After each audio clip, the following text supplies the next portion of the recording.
Good morning, friends. Today we actually see interfacing of DC motor with 8051. Okay, so this is our interfacing of DC motor with 8051 with 8051. Okay, so in this motor, motor, this is the motor, DC motor. Okay, positive negative. Okay, so this microcontroller is connected with L293D. Okay, L293D is a dual H bridge motor driver. This is a motor driver. Okay, in it 88, this is 8895 this is notch. PA and VCC, these two pin are connected to VCC 5 volt. Okay, XTL1 XTL2, this is the crystal oscillator connection, and this connected to microcontroller by using this crystal, and this crystal provide 11.0592. Okay, this crystal provide 11.0592 crystal frequency. Okay, so um, this frequency, it is uh, particular for this is perfectly matched with microcontroller. eh? And the ground pin is connected to ground.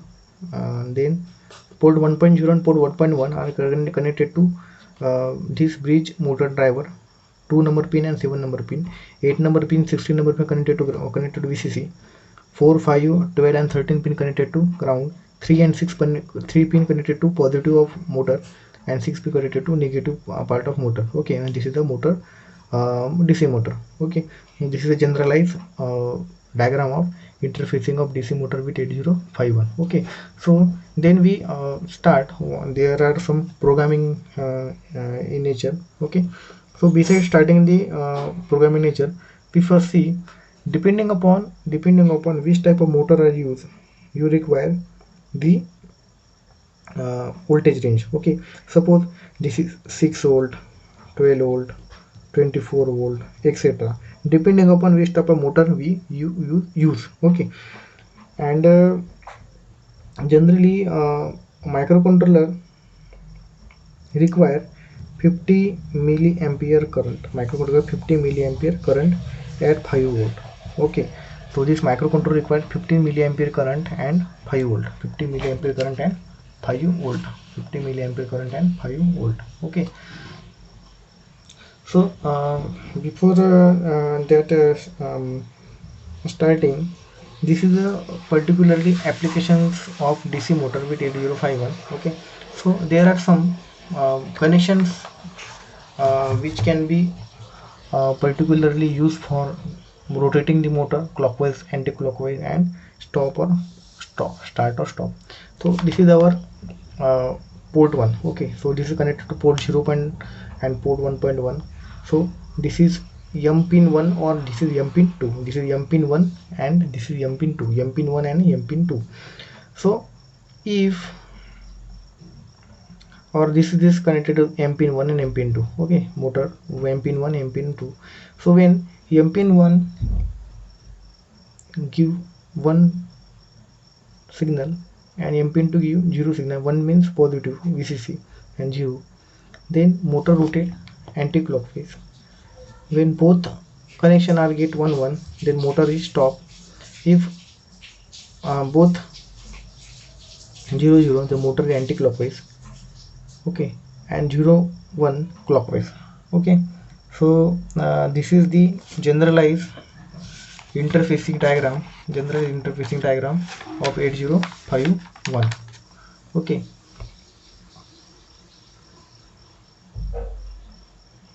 this is stop motor. I think this is wrong. This is stop. Okay, when M pin 1 got 1 signal and M pin 2 got 0 signal, anti-clockwise 1 1 stop, 0 1 clockwise, and 0 0 stop. So our programming are basically particularly differentiate on the basis of these uh, table, this one a table. Okay, so we start the program. Okay, very simple and easy program. This is a common sentence, include register 51.h.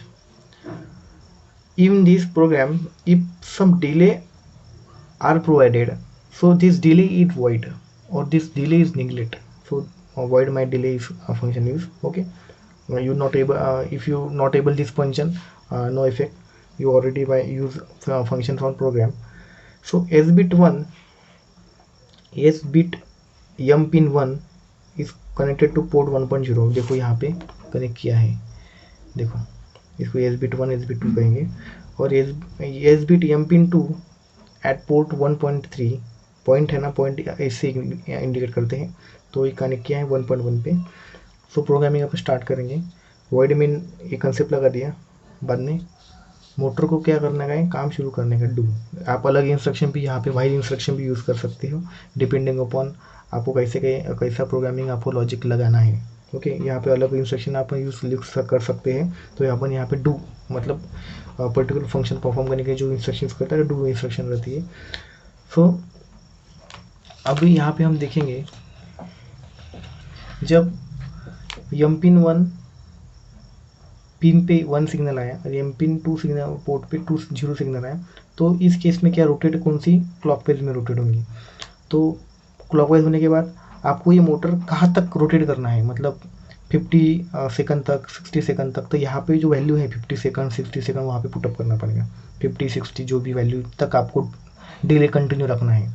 Okay, motor clockwise घूमेंगी, जो delay देंगे वो हाथ तक घूमेंगे. Okay, बाद में M pin 1 पे 1 गया, एम पिन 2 पे 1 गया, तो स्टॉप मोटर स्टॉप हो जाएंगी. ओके, और वो मोटर कब तक स्टॉप रखने का है उसके लिए भी आप डिले यूज़ किया है, तो या ब्रैकेट में आप डिले वो यूज़ कर सकते हो. ठीक है, ये बहुत सिंपल प्रोग्राम है. बाद में एक रह गया आपका छोटा. सपोज एम पिन 1 0 है और एम पिन 2 1 है, तो आप टेबल भी यहाँ पे देखो, सी दी टेबल, देखो यहाँ पे टेबल दिया है मैंने.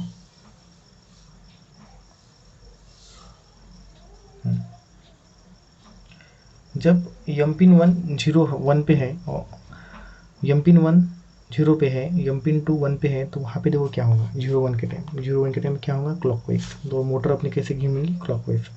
और जो भी डिले होगा आप डिले यहाँ पे ले सकते हो. बट में एम पिन 1 0 0 और एम पिन 1 0 और M pin 2 0, then stop motor, तो आप उसको डिले रख सकते हो.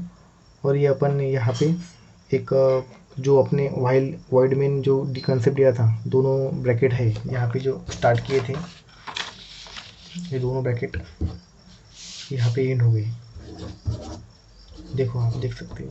ठीक है, तो ऐसे आपका ये प्रोग्रामिंग पार्ट आपका इंटरफेसिंग ऑफ डीसी मोटर ये ख़त्म हो गया है. उसके बाद में इसमें आपको कुछ ऐड करने का रहा, तो आप अनसाइन कैरेक्टर वगैरह जो रहते हैं वो भी इसमें ऐड कर सकते हैं, लेकिन इतना भी सफिशिएंट हो गया है. ओके, सो ये अपना पार्ट है इंटरफेसिंग ऑफ डीसी मोटर इन 8051. ये बहुत बार सवाल एग्जाम में आता है.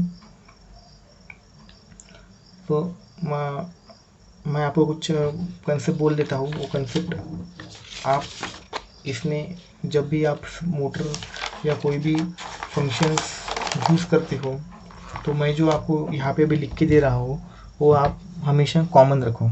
ओके, तो इस ब्रैकेट के बाद कॉमन रखने का कोई भी प्रोग्राम है, वॉइड माई डिले. देखो मतलब यहाँ पे अपन ये वॉइड माई डिले यूज़ किया था ना, तो यहाँ पे वहाँ पे बाद में मैंने जैसे ये सिंटैक्स रहता है ना, जैसे ये सिंटैक्स रहता है वैसे मैं यहाँ पे आखिरी में सिंटैक्स दे रहा हूँ. वॉइड माई डिले हो गया, ये आप ध्यान में रख सकते हो. बाद में एक ब्रैकेट देने का, ये कुछ तो भी लिखूंगा बाद में, फिर वो ब्रैकेट एंड हो जाएंगे. यहाँ पे ब्रैकेट यहाँ पे क्या होगा, एंड हो जाएगा. ठीक है, अब यहाँ पे है unsigned character I comma J comma K, common रखने का है. For I is equal to 0,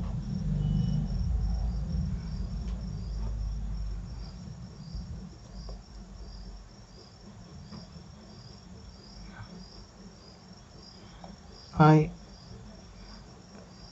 greater than equal to greater than less than 6 comma I plus plus. Okay, बाद में for j is equal to 0 then j is less than 255 j plus plus. ठीक है, ये bracket, अब j हो गया, i हो गया, j अब k रह गया। अब देखो for k is equal to